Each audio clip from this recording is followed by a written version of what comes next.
네, 귀한 찬양 감사합니다. 우리 하나의 말씀 같이 보도록 하겠습니다. 마태복음 16장 13절에서부터 20절까지 있는 말씀입니다.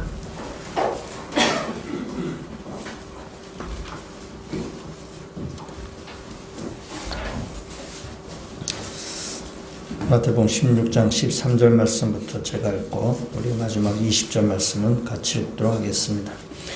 예수께서 빌립보 가이사랴 지방에 이르러 제자들에게 물어 이르시되 사람들이 인자를 누구라 하느냐 이르되 더러는 세례 요한 더러는 엘리야 어떤 이는 예레미야나 선지자 중에 하나라 하나이다. 이르시되 너희는 나를 누구라 하느냐 시몬 베드로가 대답하여 이르되 주는 그리스도시요 살아계신 하나님의 아들이시니이다. 예수께서 대답하여 이르시되 바요 나 시몬아 내가 복이 있도다. 이를 내게 알게 하니 이는 혈육이 아니요 하늘에 계신 내 아버지이시니라. 또 내가 내게 이르노니 너는 베드로라. 내가 이 반석 위에 내 교회를 세우리니 음부의 권세가 이기지 못하리라.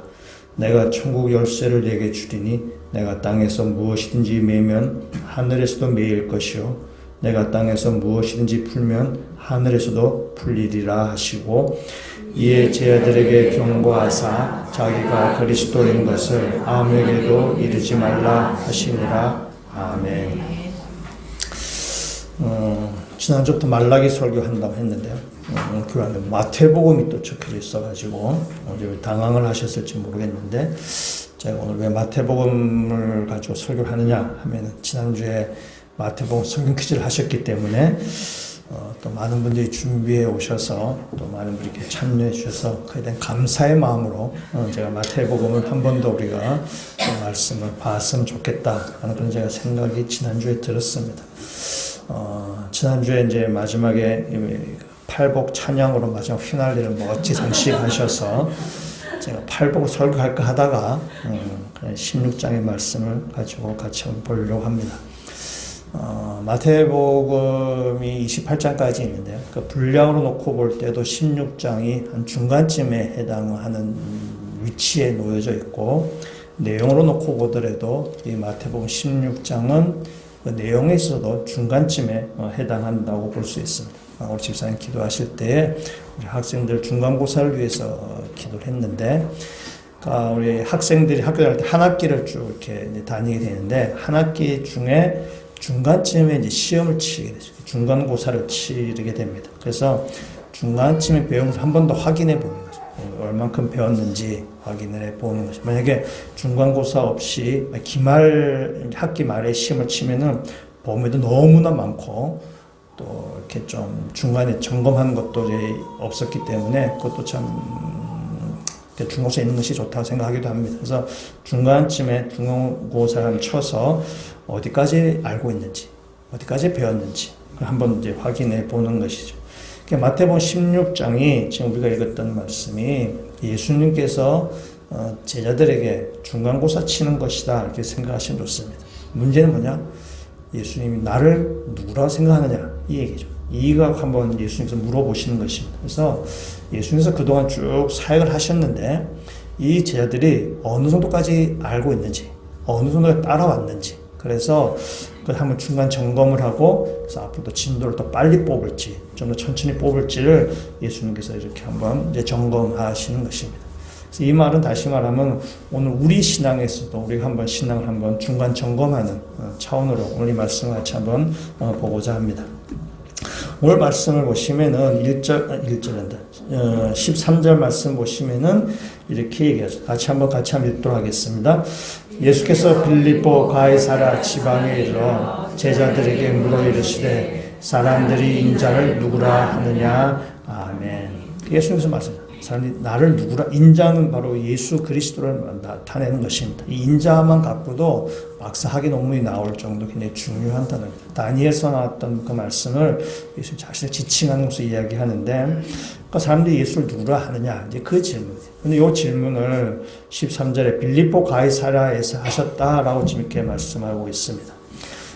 빌립보 가이사랴는 우리가 가이사랴 빌립보라가 더 이게 말이 더 익숙하게 되는데 갈릴리 호수에서 북쪽으로 한 40km 정도 이렇게 떨어져 있는 곳입니다. 그래서 그 가나안 땅에 그 북쪽에 헐몬산이 있는데, 헐몬산이 가장 높은 산인데 거기에는 만년설이 있어서 항상 이렇게 눈이 있어서 거기서 이렇게 물이 계속해서 흘러나옵니다. 그래서 이 가이사라 빌립보 지역에는 물이 마르지 않아요.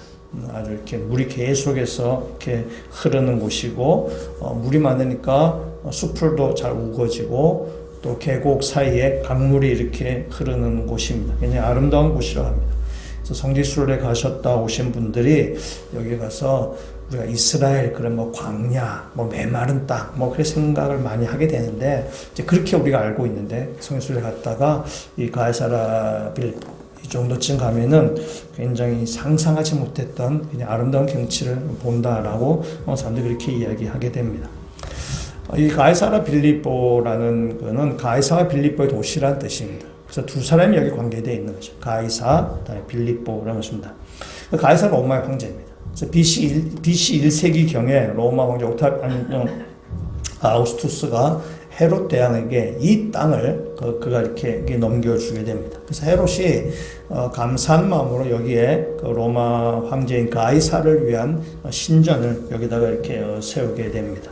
그래서 로마 황제의 이름을 따라서 여기를 가이사랴 하고 이렇게 이름을 짓게 됩니다. 헤롯 대왕이 있는데요. 아까 이게 헤롯 대왕이 이 땅을 받았는데, 이 헤롯 대왕은 예수님이 태어나셨을 때 있던 유대의 그 분봉왕입니다. 분봉왕이라는 것은 그 로마가 자기 그 땅을 통치하면서 땅을 이렇게 분할해서 거기에 이제 왕을 임명하는 것입니다. 우리 옛날 일제시대 때 우리 총독을 임명하듯이 뭐 이렇게 해서 임명하는 것이면서 헤롯 대왕이 로마의 임명을 받아서 그 이스라엘을 다스리는 그런 분봉왕입니다. 근데 헤롯 대왕이 그 예수님 있을 때 있었던 왕이 헤롯 대왕인데, 헤롯 대왕이 죽고 나서 세 명의 아들이 그 땅을 또 이렇게 나눠서 다스리게 됩니다. 그래서 헤롯 아켈레오, 헤롯 안티파스, 헤롯 빌립 이렇게 나눠지게 되는데, 우리 성경에는 다 헤롯으로 나와 있습니다.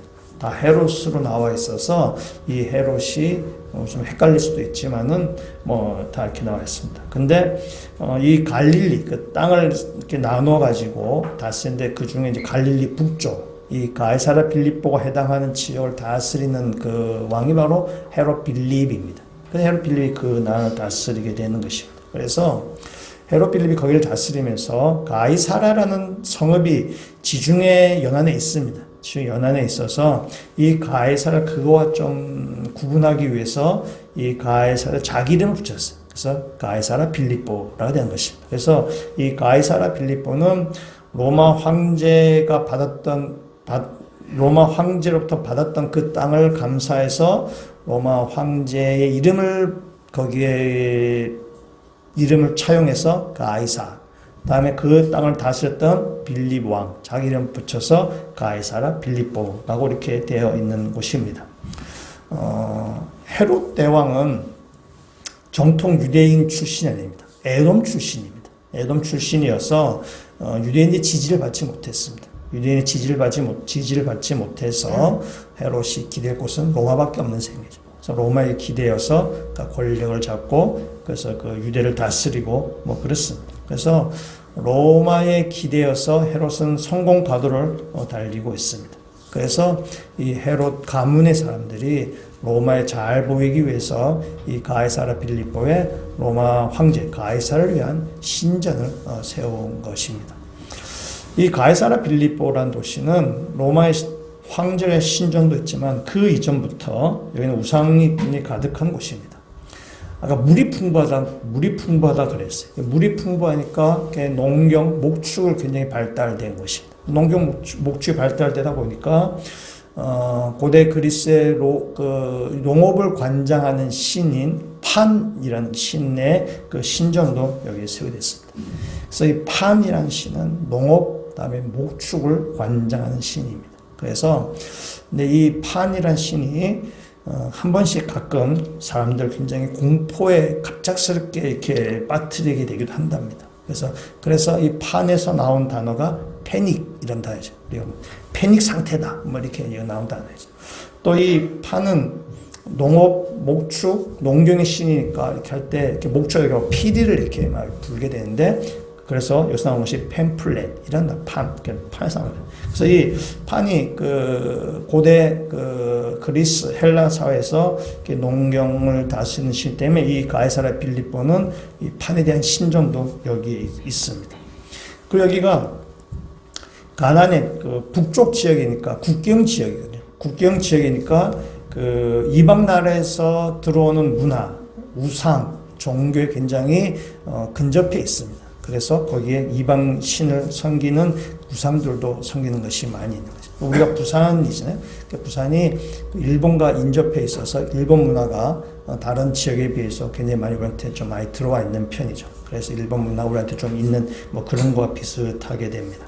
그래서 이 가이사랴 빌립보라는 곳은 로마 황제를 섬기는 신전이 있고, 다음에 판이라는 신을 섬겼던 곳이고, 그 이방 나라들의 종교, 특히 바알 종교가 여기 원래부터 들어와서 막 활개치던 그런 곳입니다. 그래서 우상이 아주 이렇게 우상을 섬기는 문화가 아주 이렇게 활개치는 그런 곳입니다.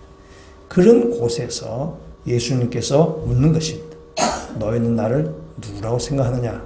이렇게 질문을 하시는 것입니다. 사람들은 로마 황제를 신으로 섬기고 바알과 판을 신으로 섬기는데 너희는 나를 누구라고 생각하느냐? 너희는 누가 진짜 왕이냐? 라고 예수님이 그렇게 묻는 것입니다. 이걸 오늘날 제가 한번 재밌게 설명해 보면 이렇습니다. 일본에 야스쿠니 신사가 있는데요. 야스쿠니 신사는 일본의 군국주의를 상징하는 곳입니다. 그래서 일본의 왕을 위해서 전쟁에 참여했다가 죽은 사람들을 안치해 놓은 것입니다. 여기는 태평양 전쟁 A급 전범인 14명도 여기 이렇게 안치되어 있습니다. 그래서 일본의 아주 극우 정치인들이 거기 참배하고 일본 국민들도 여기 굉장히 많이 이렇게 찾는 곳입니다. 근데 우리나라에 그 수험생들에게 역사를 가르치는 어떤 한 사람이 일타 강사가 있는데, 일타 강사가 야스쿠니 신사를 방문했습니다. 그래서 참배하러 방문한 것이 아니고, 거기 가서 어떻게 해서 방문했는가 하면은 아웃도어 옷을 입고, 다음에 선글라스를 끼고, 비 오는 날인데 선글라스를 끼고 거기 간 거죠. 일부러 예의를 갖추지 않는 거죠. 일부러 예의를 갖추지 않고 태도도 건들건들하면서 거기에 이렇게 방문합니다. 그래서 이 사람이 뭐라, 내가 일본 귀신과 싸우러 왔다, 이렇게 얘기를 합니다. 제가 그걸 보면서 만약 그 자리에 일본 극우 사람도 있었으면 진짜 한판 붙었겠다, 이렇게 생각할 정도로 이 사람들이 일부러 그렇게 하는 거죠. 일타 강사가 수험생들에게 역사의식을 고취시키고자 거기에 방문했던 그런 의도인 것입니다. 제가 만약 야스쿠니 신사에 가서 거기 사람들 앞에서 제가 평화가 무엇인가 라고 얘기를 하고, 일왕이 진짜 우리의 왕인가, 제가 그렇게 얘기한다고 친다면은 저는 그 얘기를 듣고 전쟁에 대해서, 평화에 대해서, 또 일본의 왕에 대해서 그것에 대해서 한번 다시 생각해 보게 될 것입니다. 우리가 경주란 도시가 있어요. 경주는 우리가 신라의 그 도읍지죠. 그래서 거기에 보면 무덤들이 많이 있죠. 무덤들이 많이 있는데 거기에 경주에 가서 누가 우리의 왕인가? 라고 막 이렇게 얘기한다면은 그 질문을 다시 한번 새롭게 듣게 되는 거죠. 부산에서 우리가 누구의 왕인가? 라는 그 말보다도 경주에 가서 누가 진짜 우리의 왕인가? 라고 한다면은 그 질문을 다시 한 번 더 우리가 새삼스럽게 생각해 볼 수 있는 것입니다. 그래서 예수님께서 지금 가이사랴 빌립보에서 나를 누구라고 하느냐라는 것은 그 도시가 갖고 있는 그 배경하에서 진짜 왕이 누군가? 너희는 로마 황제를 너희가 왕으로 생각하고, 또 너희가 판신이나 또 바알신이나 그 가나안의 어떤 신을 너희가 그 참 신으로 생각하는데 누가 진짜 신인가? 누가 진짜 왕인가? 그래서 지금 예수님께서 던지는 질문입니다. 그래서 예수님께서 그러죠. 사람들이 나를 누구라고 하더냐? 라고 묻습니다. 제자들이 대답을 하죠. 어떤 사람은 세례 요한이라고 하고요. 어떤 사람은 엘리야라고 하고요. 어떤 사람은 예레미야라고 하고요. 어떤 사람은 선지자 중에 한 사람이라고 합니다. 라고 제자들이 이렇게 말했습니다. 여러분, 이 제자들이 예수님이 사람이 나를 보고 뭐라고 하더냐? 라고 물었을 때 제자들이 그 여론을 반영하는 거죠, 예수한테. 제자들이 그 여론을 예수님 앞에 이렇게 제대로 잘 전달한 것 같습니까? 아닌 것 같습니까? 다시 말하면 여러분이 제자라 친답니다.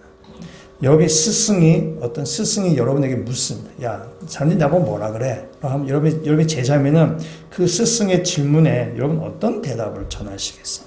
여러분 알고 있는 걸 그냥 고지 그대로 전달하시나요? 듣기 좋게 하는 거예요. 예. 고지고대로 전달하지 않습니다. 그렇게 하는 건 좀 미련한 거죠. 이렇게 전달해요. 잘 전달해요. 그러니까 예수님을 잘 생각하면 유대인들 중에는 예수님을 정말 선지자 중에 한 사람 생각하는 사람들도 있지만은, 그러나 어떤 경우에는 우리 성경에 나오지만은 예수를 뭐라 생각하면 귀신 들린 자다. 귀신의 대왕이다. 라고 생각하는 사람들도 있었고요. 다음에 예수를 먹고 마시기를 탐하는 자. 먹보라고 생각하는 사람들도 있었습니다. 그래서 예수님에서 좋게만 생각하는 사람들도 아닌 사람들도 있었던 거죠. 예수님에서 이렇게 아주 부정적인 평가를 하는 사람들도 있었습니다. 근데 제자들은 예수님에 대해서 그 부정적인 평가는 싹 빼고 이제 긍정적인 얘기만 이렇게 예수님 앞에 전달하는 것입니다. 그래서 사람들이 세례 요한이라고 합니다. 아니면 예레미야라고 합니다. 어떤 사람은 엘리야라고 합니다. 라고 이렇게 얘기하는 거죠. 여기 세례 요한이나 예레미야나 엘리야나 다 하나같이 위대한 인물입니다. 이스라엘 백성, 유대인들이 굉장히 높이 생각하는 사람들. 아주 세례 요한도 사람들이 많이 몰려들었죠. 아주 이렇게 날카로운 메시지를 전했지만 사람들은 세례 요한은 정말 진짜 선지자가 많이 몰려들었죠. 엘리야도 그렇고 예레미야도 그렇습니다. 아주 위대한 인물입니다. 그러니까 제자들은 예수님을 상당히 좋게 평가하는 말을 예수 앞에 이렇게 하신 것입니다. 그러면 이제 보통 사람들은 기분이 째지는 거죠. 이거 내가 그렇구나 이렇게 생각하는 거죠. 근데 오늘 본문 말씀 보시면 예수님이 그 말을 듣고 흡족해 하시거나 마음에 든거나 그렇게 말씀하지 않습니다. 제자들에게 다시 묻습니다. 너희들은 나를 누구라고 생각하느냐? 라고 묻는 거죠. 제자들은 그들이 알고 있는, 사람들이 예수님에 대해서 알고 있는 것을 더 좋은 얘기만 골라서 예수님께 말했을 것인데, 예수님은 제자들이 했던 그 말에서, 그래, 너희들이 맞다. 그래, 내가 선지자 중에 한 사람이지. 라고 이렇게 말하지 않습니다. 가만히 계시다가, 듣고 가만히 계시다가, 그러면 너희는 나를 누구라고 생각하느냐? 묻는 거죠. 제자들도 눈치가 있잖아요. 이게 뭔가 좀 이상하구나 생각해야죠. 제일 눈치 빠른 베드로가 대답하는 것이죠. 아주 우리가 잘하는 대답이죠. 16절 말씀 우리 한번 같이 읽도록 하겠습니다. 시몬 그리스도시요 살아계신 하나님의 아들이십니다. 아멘. 베드로 이 대답은 100점짜리 대답입니다. 정말 잘 대답을 한 것입니다. 예수 그리스도가 누구인지를 잘 대답하신 것입니다. 예수 그리스도는 위대한 선지자도 아니고 사람들이 말하는 4대 성인 군자도 아닙니다. 예수님은 살아계신 하나님의 아들이십니다. 지금도 살아계셔서 이 세상을 통치하고 계신 바로 하나님이시고 바로 우리의 왕이십니다. 그분이 바로 예수 그리스도십니다. 로마 황제가 왕이 아니고 헤롯이 왕이 아니라 판이나 바알이 우리의 신이 아니라 예수 그리스도가 우리의 참 왕이시며 우리의 참 신이시라는 사실입니다. 그 베드로의 신앙 고백은 굉장히 의미가 있는 신앙 고백이고 굉장히 중요한 신앙 고백. 그래서 마태복음 전체에서 중간쯤에 해당하는 것인데 보통 16장이 굉장히 중요한 신앙 고백이 나오는 것입니다. 예수 그리스도는 우리의 참된 왕이시다. 가이사랴 빌립보에서 말씀하는 거죠. 로마 황제가 우리의 왕이 아니라 이 바알이나 판이 우리의 신이 아니라 예수 그리스도가 우리의 참된 왕이시며 참된 하나님이시며 우리를 다스리시는 분이시다라는 것을 지금 예수님께서는 베드로의 입을 통해서 지금 그걸 끌어내고 계시는 것입니다. 오늘 이 시간에 주님께서 우리에게도 묻습니다. 너는 나를 누구라고 생각하느냐? 그래서 우리에게 주는 질문입니다. 이 질문 앞에 우리가 어떻게 대답하느냐에 따라서 우리 인생은 달라지는 것입니다. 예수 그리스도를 나의 왕이라고 고백하는 사람과 예수 그리스도를 그냥 좋은 선생님, 4대 성인군자 중에 한 사람 하고 얘기하는 사람은 인생 자체가 달라질 수밖에 없는 것입니다. 그의 인생관, 인생을 대하는 태도, 세계관이 달라질 수밖에 없는 것입니다. 세상을 살아가는 자세가 달라지는 것이에요. 이 질문은 굉장히 중요한 질문. 예수는 과연 누구신가? 예수는 나에게 어떤 존재인가? 여기서 여러분이 분명하게 대답을 하셔야 되는 것이에요. 예수가 나의 왕이시다. 예수 그리스도만이 나의 참된 왕이시다라고 고백하는 사람은 우리 인생을 예수를 왕으로 모시고 그의 다스림 가운데 살아가는 것입니다. 영국의 아주 유명한 기독교 변증가인 옥스퍼드 대학의 교수이신 C.S. 루이스는 이런 말을 했습니다. 우리는 두 가지 중에 하나를 선택해야 한다. 예수님의 말씀이 사실로서 자신이 하나님의 아들이거나 아니면 미친 사람이거나 그보다 더 악한 악마일 수 있다. 이 둘 중에 하나를 택해야 된다는 것입니다. 예수가 진짜 하나님의 아들이거나 아니면은 과대망상증에 걸린 거짓말 사기꾼이거나 이 둘 중에 하나가 우리가 놓여져 있다는 것입니다. 둘 중에 하나 가운데 우리는 선택해야 되는 것입니다. 너희가 절대로 C.S.를 계속 얘기합니다. 그러나 절대로 그가 위대한 도덕적 스승이라는 동정적 태도를 취하지는 말라. 그분은 우리에게 그런 선택의 여지를 남겨두지 않았다는 얘기죠. 예수는 분명히 진짜 하나님의 아들이거나 아니면 미치게인거나 둘 중에 하나지 중간지대 없다는 것입니다. 우리의 신앙도 마찬가지예요. 예수 그리스도는 우리의 참된 왕이시라는 사실이에요. 그것이 우리의 신앙 고백이 되어야 되는 것입니다. 오늘 가이사랴 빌립보에서 예수님께서 제자들에게 했던 말씀, 너는 나를 누구라고 여기냐? 그 질문 앞에 이 질문은 오늘 이 시대에 살아가고는 우리에게 던지는 질문입니다. 우리가 살아오는 이 시대는 다원주의가 있습니다. 모든 게 다 진리라고. 왜 기독교만 진리라고 생각하냐? 모든 게 다 진리다라고 생각하는 다원주의입니다. 만모니즘에 있습니다. 물질을 굉장히 숭상하는 돈이 권력이 되어 있는 세상입니다. 또 인본주의가 팽배했습니다. 사람이 우선이다 그래가지고 사람의 입맛에 맞게 하는 것입니다. 쾌락이 아주 이렇게 발달되어 있습니다. 우리를 즐겁게 하는 것이 세상에 너무나 많이 있습니다. 다 또 자기 중심적으로 살아가는 사람. 내가 좋으면 좋다라고 생각하는 이 세상. 이런 세상 가운데 살면서 예수는 나에게 누구신가라고 질문하죠. 그 질문에 우리는 대답해야 되는 것입니다. 예수 그리스도만이 나의 왕이십니다. 예수 그리스도만이 나의 참된 하나님이십니다. 라고 고백하는 것이. 그런 바른 신앙 위에서, 바른 신앙 고백 위에서 우리의 바른 삶의 자세, 바른 신앙의 태도가 우리 가운데 나온다는 사실입니다.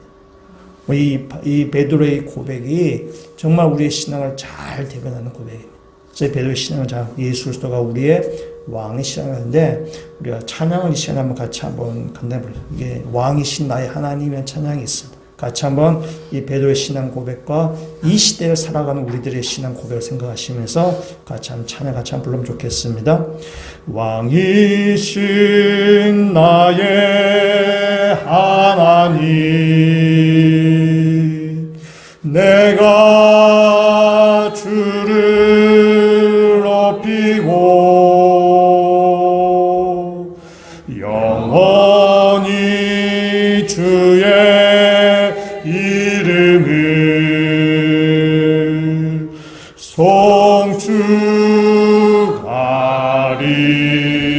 송축하리이다. 한 번 더 합니다. 왕이신 나의 하나님 내가 주를 높이고 영원히 주의 이름을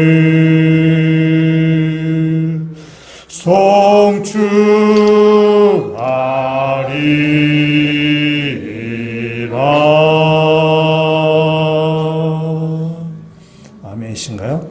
네, 이 만문주의와 이 포스트 모던과 이 다원주의와 자기 중심적인 인본주의가 팽배한 이 시대 가운데 예수 그리스도만이 나의 왕이십니다라는 고백하시며 살아가시는 믿음의 성도가 되시기를 주의 이름으로 축원합니다. 베드로가 100점짜리 대답을 했습니다.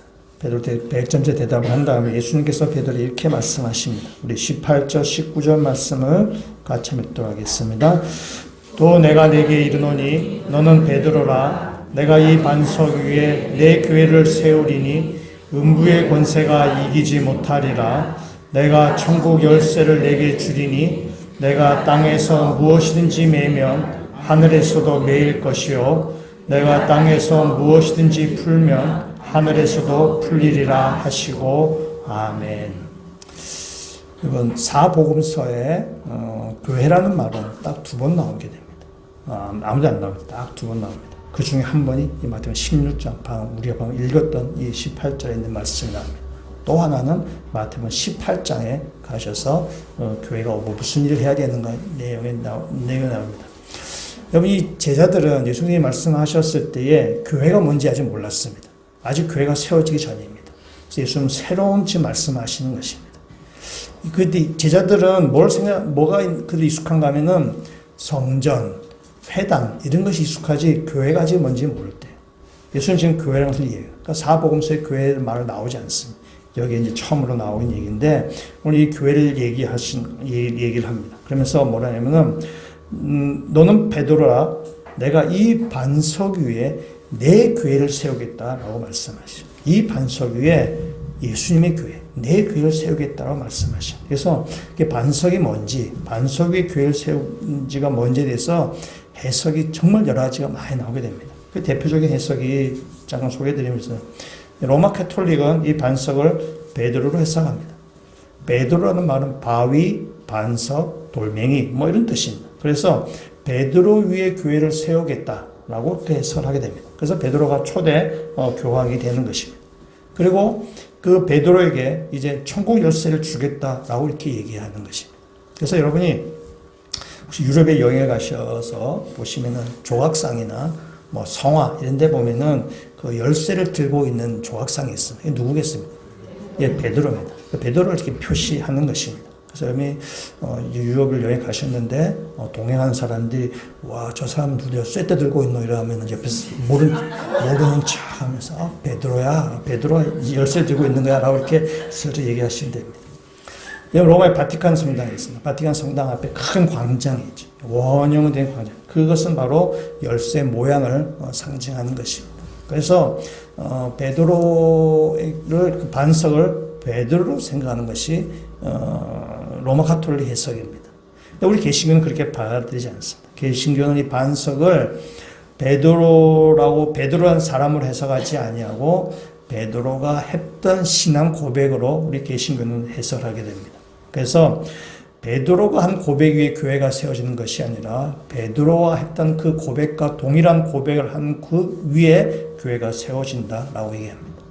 오늘 이 18절에 있는 말씀에는 이 베드로는 헬라로 페트로스, 남성형 명사를 쓰고 반석은 페트라, 여성형 명사를 써요. 그래서 이 성이 다르다, 같은 단어가 아니다. 그렇게 해서 개인 베드로가 아니라 베드로가 했던 신앙 고백, 그 신앙 고백 위에 이제 교회가 세워지는 것이다 라고 이야기합니다. 뭐 어느 해석이 맞는지는 굉장히 논란이 많이 있습니다. 논란이 많이 있는데 오늘 이 시간에는 좀 더 중요한 얘기를 같이 한번 나누고자, 다른 얘기를 좀 나누고자 합니다.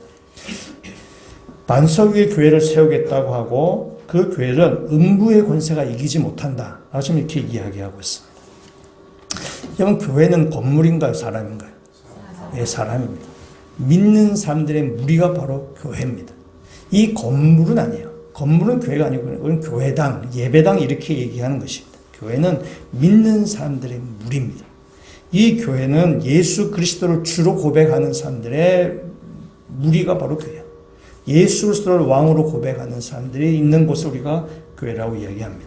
그래서 신학에 있어 신학적으로 교리신에서 교회를 두 가지 교회로 이렇게 나누게 됩니다.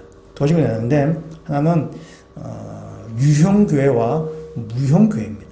그러니까 유형 교회는 눈에 보이는 교회, 무형 교회는 눈에 보이지 않는 교회입니다. 뭐 한자로 쓰면 뭐 가경 교회, 불가경 교회 뭐 이렇게 얘기하게 됩니다. 눈에 보이는 교회, 유형 교회는 이 모퉁이돌 교회, 뭐 이삭 교회, 대천 교회, 이 땅에 있는 교회를 이야기하는 것이고. 눈에 보이지 않는 무형 교회는 그는 하나님만이 아십니다. 우리 눈에 이렇게 우리는 알 수가 없는 것입니다. 그래서 눈에 보이는 이 유형 교회, 이 땅에 있는 교회는 참 문제가 많습니다. 여기는 완전하지 않습니다. 아주 모순투성입니다. 그러나 무형교회는 이는 완전한 곳입니다. 여러분, 유형교회는, 이 땅에 있는 교회는 교회 안에 알곡도 있고 가라지도 있습니다. 그것이 섞여져 있습니다. 그리고 사람들이 아직 다 미성숙합니다. 아주 문제를 많이 가지고 있습니다. 완전하지 않습니다. 그러나 무형교회는 구원받은 성도들만 있는 것입니다. 그건 완전한 것입니다. 그건 하나님만이 아시는 것입니다. 우리 눈에 잘 보이지 않습니다. 그래서 우리는 다 이 유형교회 안에 우리가 생활하게 되는데, 그러나 유형교회 눈에 보이는 유형교회로 살지만은, 그러나 그 안에는 전 세계가 예수를 머리로 하는 무형교회 성도이기도 합니다. 그래서 이 안에는 무형교회 성도도 있고 아닌 사람도 있다는 거죠. 성경적인 용어로 알곡도 있고 가라지도 있다, 이렇게 얘기할 수 있는 것입니다. 여러분, 가나안 성도라는 말을 들어보시는지 모르겠습니다. 가나안 성도인데, 여러분, 가나안을 거꾸로 읽으면 뭐가 되나요? 안 나가 되죠. 그래서 가나안 성도는 뭐냐면 그 안 나가는 성도를 얘기하는 것이 가나안 성도를 얘기합니다. 왜 교회를 안 나가는가 하면은, 교회 갔다 문제도 많고, 교회 가니까 뭐 상처도 받고, 교회가 교회답지 못해서 내가 도저히 나갈 수 없다라는 것이. 그래서 내가 문제투성인 교회에 내가 나가지 못하겠고, 내 혼자 신앙을 잘 지켜나가겠다라고 하면서, 그들은 가난한 성도다, 뭐 이렇게 얘기를 하게 됩니다. 말을 뭐 잘 만들어냈다라고 생각됩니다. 그러나 제가 볼 때는 말장난입니다. 교회 다니기 싫은 것을, 교회 부정적인 것을 이렇게 핑계 삼는 것으로 저는 그렇게 보이게 됩니다. 나는 문제가 없는데 교회가 문제가 많고, 나는 괜찮은데 교회 성도들이 성도답지 않다라고도 생각할 수 있는 거죠. 나도 문제가 많지만은 교회는 더 문제가 많은 거야. 뭐 그렇게 해서 이제 교회를 안 다닌다는 것입니다. 제가 볼 때는 교회가 뭔지를 모르는 거예요. 그다음에 인간이 뭔지를 모르는 존재입니다. 자기 자신에 대해서 정직하지 않은 것입니다.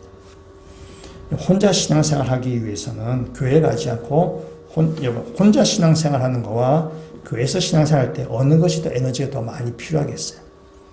혼자 하는 것이 에너지가 훨씬 많이 듭니다. 학생이 학교를 다니는 거와 학교 다니지 않고 공부한 어느 것이 더 에너지를 더 많이 쏟아야 돼요? 혼자 할 때 에너지를 진짜 많이 쏟아야 돼요. 그냥 학교는 가면 돼요. 학교는 가서 진도 쭉 따라가면 되죠. 중학교 3년. 근데 3년 동안 혼자 공부한다고 생각해 보시죠. 이거는 학교 다닐 때보다 에너지를 진짜 한 2배 이상 쏟아야만 그 학교 다닐 때 그 어떤 진도를 따라가거나 공부의 수준 따라가야 돼요. 인간은 혼자 해낼 수 있는 그런 존재가 아닙니다. 학교가 문제가 많지만은 그래도 학생들이 학교를 다니는 것이 그가 정상적으로 잘하는 것이라 친다면 우리 신앙에도 마찬가지예요. 교회가 문제가 많습니다. 교회가 문제가 많고 교회 가면 상처도 받기도 하고 교회 가면 여러 가지만 마음 에너지도 많이 에너지도 많이 쏟아야 돼요. 그럼에도 불구하고 우리가 교회를 다님을 통해서 우리의 신앙이 성장해 가는 거죠. 혼자 신앙생활 하는 것보다 훨씬 덜 에너지를 쏟아서 교회를 다니면서 신앙에 이렇게 절하는 거죠. 교회 가면은 이렇게 해라 그러면 또 쭉쭉 따라가면 되는 거고, 교회 하라는 대로 쭉 따라가면은 그냥 이렇게 신앙생활 쭉 하는 것입니다. 여기 한 년 동안 우리가 이제 올 한 년 동안 성경을 밀도하자고 하고 있습니다. 광고는 계속 안 하고 있지만은 하고 있어요. 여러분, 매일 성경 진도가 있습니다. 매일 성경에 하루에 3장씩 이렇게 진도가 있습니다. 여러분이 그 진도를 이렇게 무시하고 여러분이 혼자 한번 내가 일도하겠다고 생각해 보시면요, 일도 잘 못합니다. 근데 하루에 3장씩 했죠. 얼마 안 되지만 하루에 진도표 따라 쭉 가면은 한 해가 되면 성경 한 일도하게 되는 거예요. 그러니까 우리 인간이 참 그런 게으르고 나태한 거죠. 그 진도 없이 하루에 3장, 너무 작아. 내가 좀 많이 읽어야 돼. 어느 날 많이 읽겠죠. 안 읽는 날이 훨씬 많아요. 그러니까 인간은 뭔가 이렇게 매여 있어야만 거기 따라가는 것입니다. 그것이 문제투성이가 많지만, 거기에 대해서 부정적인 것도 많지만, 그러나 뭔가 매여서 따라갈 때, 내가 뭔가 이렇게 조금씩 자라가게 되는 것입니다. 그냥 교회가 문제가 많아요. 교회가 문제가 많고, 답답한 것도 많고, 교회가 가면 상처도 받고 있습니다. 그냥 재미난 거는, 교회 성도한테 물어보면 다 상처받은 사람 되게 많아요. 근데 내가 상처 줬던 사람 한 사람도 없어요. 다 대체 어디 상처를 받았는지 모르겠지만은 다 교회 가면 상처받고 그랬습니다. 그렇지만은 우리가 교회 안에서 하나님께서 이 교회를 세우시고 이 교회에서 우리가 신앙생활을 해 가는 것입니다. 신약 성경이 27권입니다. 27권인데 그 중에 복음서 4권, 그다음에 역사서인 사도행전 1권 빼고 나면은 22권 남습니다. 이 22권의 그 신약 성경이 그 어떤 형식인가요? 편지입니다. 편지. 서신서예요. 22권이. 27권 가운데 22권이 서신서입니다. 편지. 베드로, 바울, 요한, 이 사도들이 교회에 보낸 편지들입니다. 그럼 편지를 왜 보냈습니까? 그 보내는 교회에 문제가 많기 때문에 보낸 겁니다. 그 교회에 문제가 많기 때문에 바울이 목회자로서, 야, 너야 이런 문제가 있는데 이런 문제는 이렇게 해결해. 이 하나님 뜻은 이런 거야.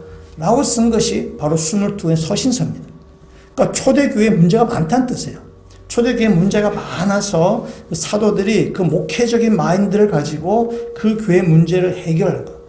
그 하나님의 말씀을 그 문제를 너 이렇게 해결해야 돼. 라고 쓴 것이 바로 신약 성경입니다. 그러니까 초대교회에도 문제가 많이 있다는 뜻입니다. 이 땅에 있는 눈에 보이는 교회는 문제 없는 교회가 없습니다. 내가 이 교회가 문제가 많아서 다른 교회 가니까 다른 교회 더 문제 많다는 거죠. 세상에 어느 교회나 다 문제가 많아요. 그 문제가 많지만 그 가운데서 우리가 믿음을 지켜 나가는 그것이 바로 성도의 땅에서 우리가 행하는 신앙생활의 모습입니다. 20년대에 독일의 제1차 세계대전에서 패배했습니다. 그래서 독일의 경제적으로 완전히 무너졌습니다. 이제 완전히 무너져서 하여튼 경제가 굉장히 어려운 가운데 있습니다. 그래서 500만 명 이상의 실업자가 생기고 하여튼 나라가 굉장히 어려웠습니다. 그때 등장한 것이 바로 히틀러입니다. 히틀러가 등장해서 내가 너희들 경제를 부강시키겠다 해가지고 하여튼 여러 가지 이렇게 정책을 펴서 국민들의 지지를 얻고 권력을 그가 장악하게 됩니다. 그래서 게르만 종족이 아주 우리가 우월하다는 것을 주장하면서 독일 국민들의 마음을 다 사로잡아갔습니다. 독일 교회도 예외가 아니었습니다. 독일 교회도 독일 그리스도인이라는 운동을 그들이 주장하게 됩니다. 독일 그리스도인이라는 주장은 뭐냐면은 독일 국민, 독일 성서, 독일의 전통을 비독일적인 것과 구분시키는 것입니다. 그러니까 인종적으로 게르만족이 우수하다는 것을 신학적으로 뒷받침해 주는 그 얘기예요. 그러면서 히틀러와 나치를 메시아할 수도 있다. 우리나라를 경제적으로 불강하게 한다. 이 독일을 구원할 것이라고 주장했습니다. 그래서 독일의 거의 모든 교회가 히틀러를 지지하며 히틀러와 함께 했습니다. 그것이 바로 독일 교회, 제국교회라고 얘기하는 그것이 바로 독일 그리스도인 운동입니다. 근데 여기에 저항하는 교회가 있었습니다. 그것이 바로 고백교회라고 우리가 얘기하는 것인데요. 마태복음 16장에 이 베드로의 신앙 고백을 붙들었어요. 주는 그리스도시요 살아계신 하나님의 아들입니다. 이것을 붙들고 그것을 고백하면서 히틀러와 나치에 저항했습니다. 이 고백교회가 1934년에 바르멘 신학 선언을 하게 되는데 이 바르멘 신학 선언은 교회사에 있어서 굉장히 중요한 신앙 고백 중의 하나이며 아주 중요한 선언입니다. 그런 내용이에요. 이 독일의 그 국가 사회주의, 그러니까 나치, 이것을 하나의 종교로 그들이 규정하면서 이 기독교가 그 종교에 빠져드는 그 유혹의 위험성을 지적하는 것이 바로 바르멘 신학 선언입니다. 이 고백교회가 나치와 히틀러에 저항을 하게 되는데 그것이 독일 전체 교회에서 10분의 1의 지지만 받습니다. 그러니까 대부분의 교회는 다 히틀러 편에 지금 다 서 있는 것입니다. 이 독일이 이 고백교회를 탄압하게 되는 거죠. 탄압하게 되는데 그 중에 고백교회 지도자 중에 한 사람이 우리 잘 아는 버네폰 목사입니다. 39살에 돌아가신 사형을 당해서 돌아가신 버네폰 목사입니다. 그 고백교회가 독일의 전체 교회가 대부분의 교회가 히틀러 편에 서서 하지만은 이 고백교회는 그들 가운데 예수 그리스도를 그들의 왕으로 고백하는 그 신앙 위에서 이 독일의 사회주의가 왕이 아니라 우리의 왕이 아니라 예수 그리스도가 우리의 왕이다라는 그 고백하에 세우는 정말 소수의 무리들이 바로 고백교회입니다. 2차 세계대전이 끝났습니다. 독일이 패망했습니다. 독일이 빠르게 복구하게 되었는데 여기는 고백교회 목회자와 성도들이 주된 역할을 하게 됩니다. 이들이 주축이 되어서 과거에 그 독일이 지었던 죄에 대해서 그들이 반성하고 회개합니다.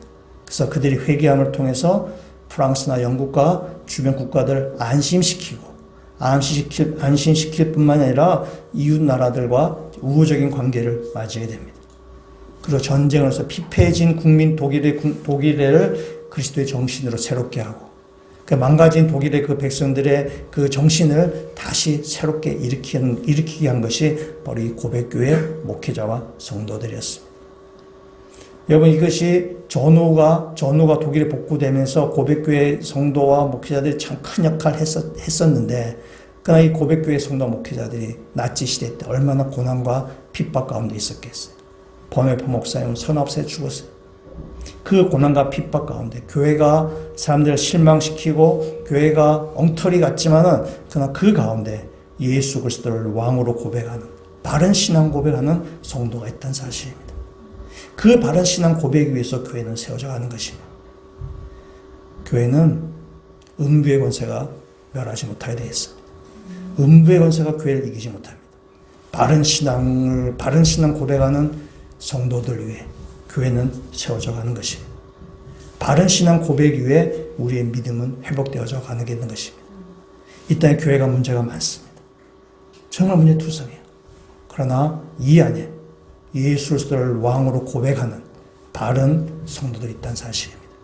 그 성도들로 인해서 바른 신앙 고백함을 통해서 이 교회는 든든하게 세워져 가는 것이고 음부의 권세가 이기지 못한다는 사실입니다. 그래서 우리 모든 여러 성도들이 예수 그리스도는 나의 왕이시더라는 그 바른 신앙 고백 안에 믿음 생활을 하셔서 이 세상에 어떠함에도 불구하고 교회가 승리한다는 그 믿음을 가지고 나가시면 좋겠습니다. 오늘 예수님께서 베드로에게 그 신앙 고백을 끌어내신 다음에 이렇게 내가 이 반석 위에 내 교회를 세우겠다라고 말씀하십니다. 이 말은 말씀 하나 보시면 요한복음 1장 42절의 말씀 보시면 앞에 스크린에 있는데요. 한번 요한복음 1장 42절 같이 한번 읽도록하겠습니다. 데리고 예수께로 오니 예수께서 보시고 이르시되 내가 요한의 아들 시몬이니 장차 게바라 하리라 하시니라. 게바는 번역하면 베드로라. 아멘. 또 뜻은 반석이라는 뜻입니다. 그러니까 이 요한복음 1장은 예수께서 베드로를 처음 만나시는 장면입니다.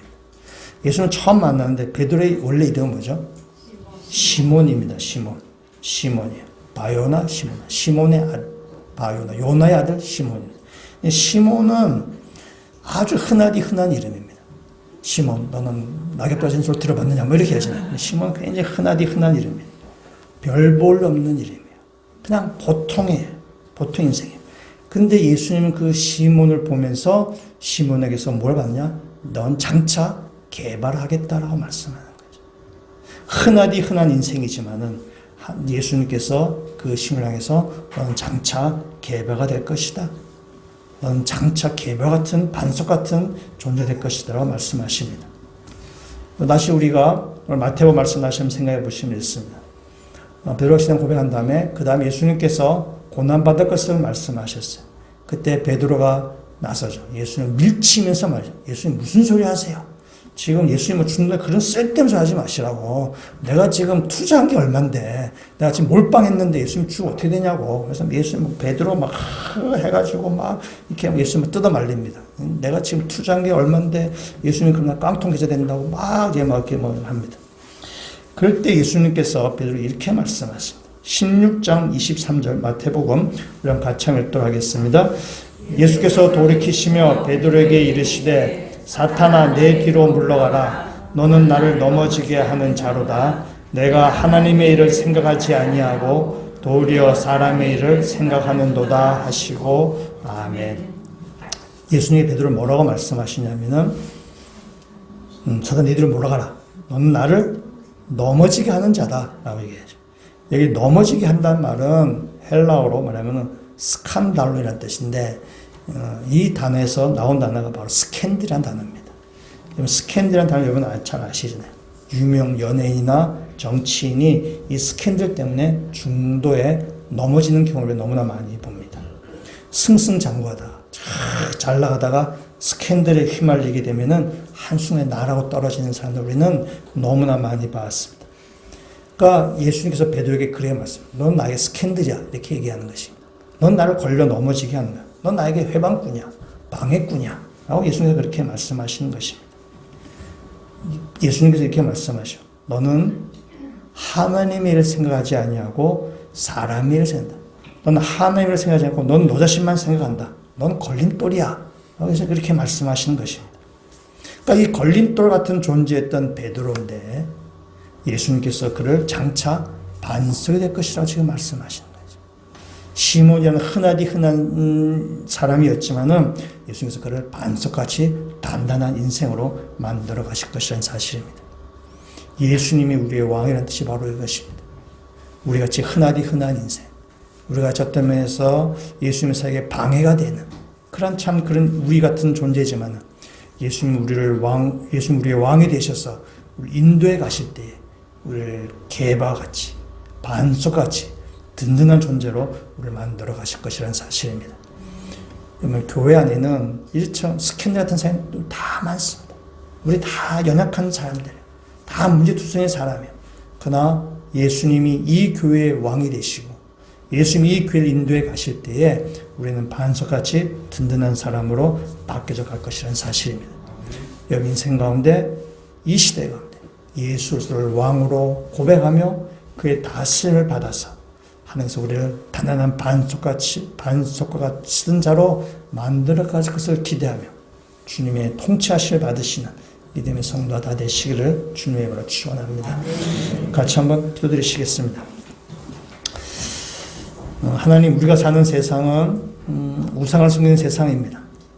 만모니즘과 다원주의와 쾌락을 추구하며 자기중심적이며 인본주의인 것으로 팽배해져 있는 이 세상입니다. 이 세상 가운데 예수 그리스도가 우리의 왕인 것을 이 시간 저희들이 고백합니다. 예수 그리스도만이 우리의 왕이며 우리가 그의 다스림을 받고 살게 되기를 주님 간절히 간구합니다. 그래서 우리의 인생이 걸림돌 같은 그 베드로를 단단한 반석으로 만들어 가신 주님께서 우리를 만들어 가실 줄 우리들이 믿습니다.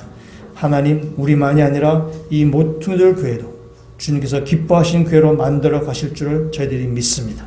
그래서 우리의 삶 가운데 주님의 다스림을 기쁘게 받아들인 저희들이 되게 하여 주셔서 하나님의 인도하심 따라서 이 땅을 승리하며 살아갈 수 있는 모든 주의 백성들 되게 하여 주시옵소서.